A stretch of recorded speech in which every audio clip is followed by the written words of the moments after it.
Яңалыклар чыгарылышында даими сәхифәләрнең берсе матбугат күзәтүе җәй айларында тукталып торган иде.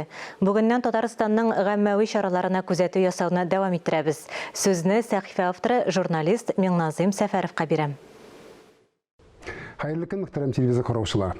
Мәшәкатьле кызу һәм коры җәйдән соң матбугат күзәтүебезне дәвам итәбез. Татарстанда басылучы газета-журналлардагы кулакны тыргыза торган язмалар белән танышу безне дөньядан артта калмаска ярдәм итәр. Шәһри Казан газетасының калын саны мәгариф өлкәсендә быел нинди үзгәрешләр бар дигән сорау белән башланып киткән.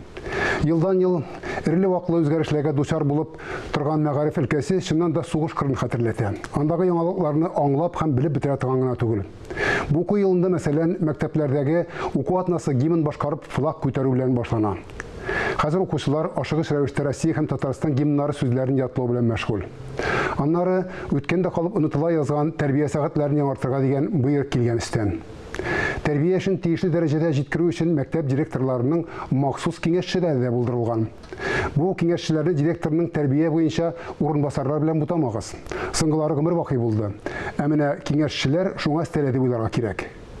Шуңа стәп пароходларны да, очкычларны да үзебезгә эшләргә калганнан соң инженерлар җитмәгәнлеге ачыклангач, мәктәпләрдә яңа уку елында инженерлык класслары, авиа һәм су төзү профиле һәм башка сыйныфлар булырга киләчәк икән. Түзгән укытучыларга һәм укучыларга Аллаһ ярдәм бирсен. Камал театры быел яңа сезонын вакытыннан алда 9 сентябрьдә башлап җибәрде. Караучысы барында күрсәтергә кирәк дигән театр директоры.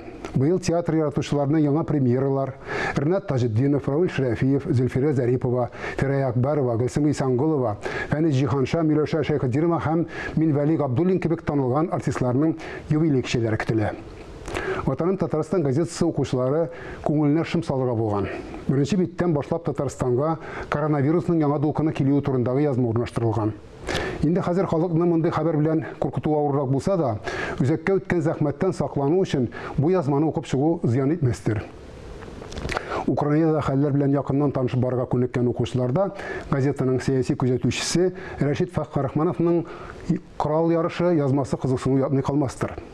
Актаныш районындагы 78 йортлы авылның ничек итеп яшәргә тырышып ятуы, башларына төшкән авырлыкларны ничек кичерүләре турындагы язма авыл тормышына битараф булмаганнар өчен атап язылган.